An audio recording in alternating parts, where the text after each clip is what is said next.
el problema. Parece ser que todos sabemos de este asunto de la idea loca, de que la tomamos en serio, de que creímos en la separación, de que ahora estoy en el mundo pero el mundo no existe, bueno, toda la cosa que ya sabemos. Pero, ¿cuál es el problema realmente, no? El problema no es el mundo, no.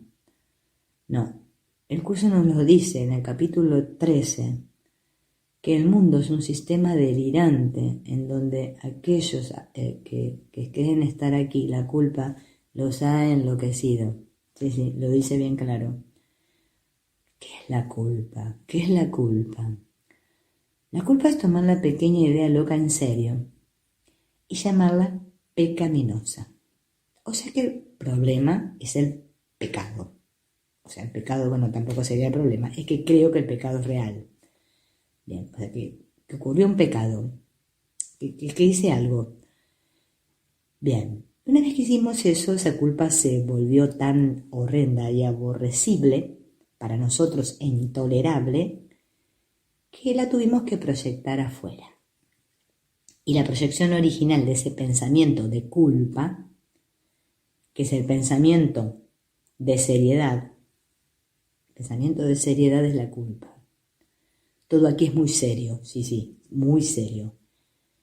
Y tomamos el disfrutar lo máximo de nuestro placer en serio y evitamos sentir dolor.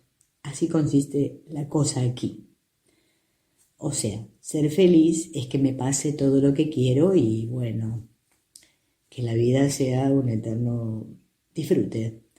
Cuando me pasan cosas que no me gustan, o sea, dolor, no, ya la vida una cagada, ya se transformó todo mal me va. Bien. Por todo esto, viendo esto que experimentamos aquí, viene de este error original de olvidarnos de reír de la alocada idea y de no escuchar al Espíritu Santo en nuestras mentes, nos dice el curso. Claro, porque en realidad fue un pensamiento loco, que nunca ocurrió. Pero si hubiésemos escuchado al Espíritu Santo, lo hubiésemos mirado, lo hubiésemos visto y con una suave sonrisa, como Él nos dice, que nos pregunta, ¿por qué estás tan molesto, chiquito? Si no pasó nada. Nosotros estamos enfurecidos, esta pregunta no la escuchamos ni a gancho. Bueno, ninguno de nosotros está en contacto con esa voz, no.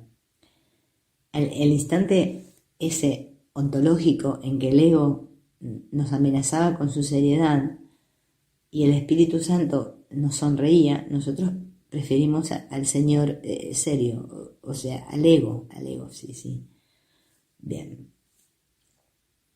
Podríamos corregir ese error recordando que nos podemos reír de esa pequeña y loca idea en cada uno de nosotros, cada vez que nos enfrentamos con un aparente problema.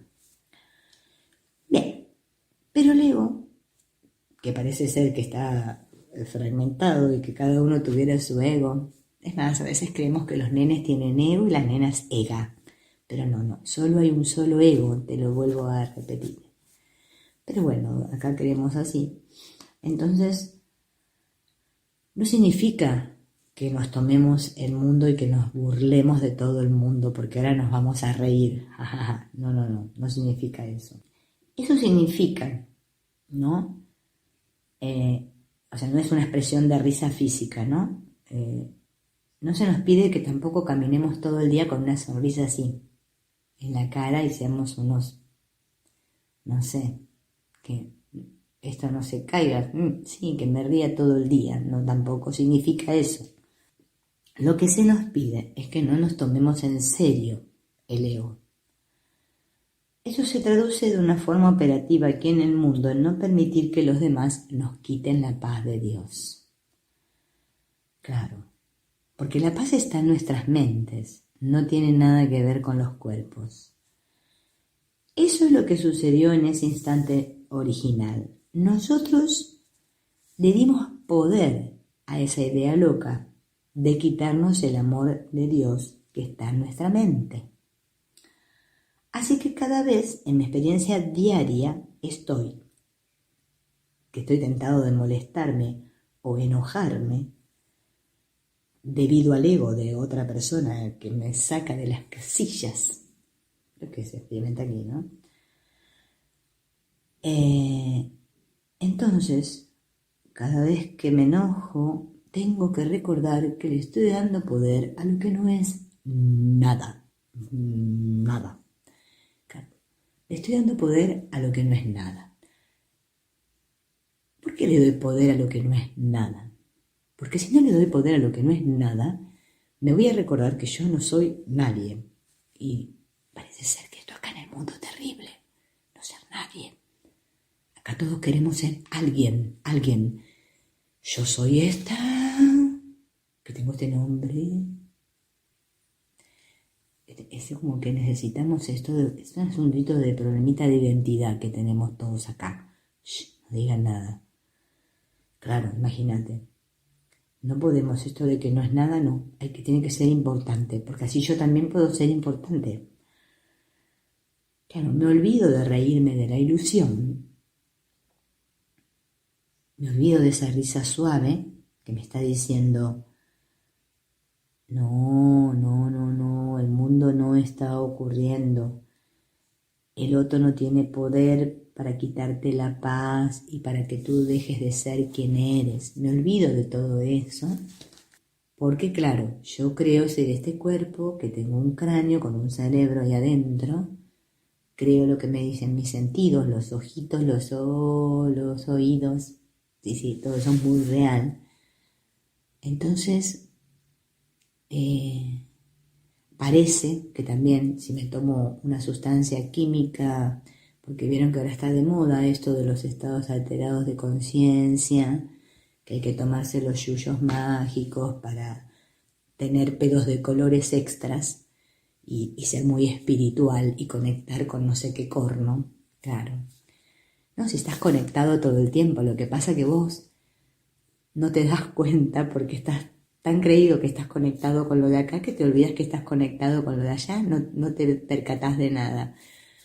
Ya estás conectado, ¿para qué te querés conectar?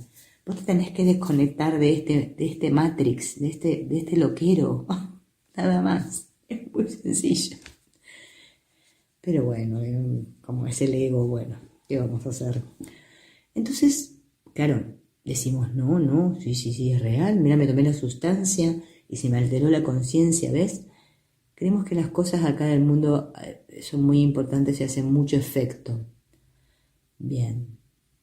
Entonces, no podemos negar eso, porque también, tampoco la pavada. Lo que nos hace cambiar de pensamiento, ese pensamiento subyacente, ¿no? Que es el problema que el curso aborda, es que aceptemos que la enfermedad es una decisión de la mente para un propósito para el cual usa el cuerpo, ¿sí? A ver, eso es la base de la curación, es darme cuenta que yo estoy disfrazada de cuerpo, ¿sí? Soy una mente disfrazada. Bien, entonces, dice el curso, si un paciente se da cuenta de que con esto no gano nada, se cura, así, lo dice así. También dice que, ¿quién es el médico? Dice el curso. ¿Quién es el médico? Y me dice que solamente es la mente el médico. Bien. Entonces, también dice, Él es lo que decide que es. Y aquí hay una oración crucial. Agentes especiales parecen estar ayudándole. Sin embargo, solo dan forma a su propia elección. Los elige para dar forma tangible a sus deseos y eso es lo que hacen y nada más.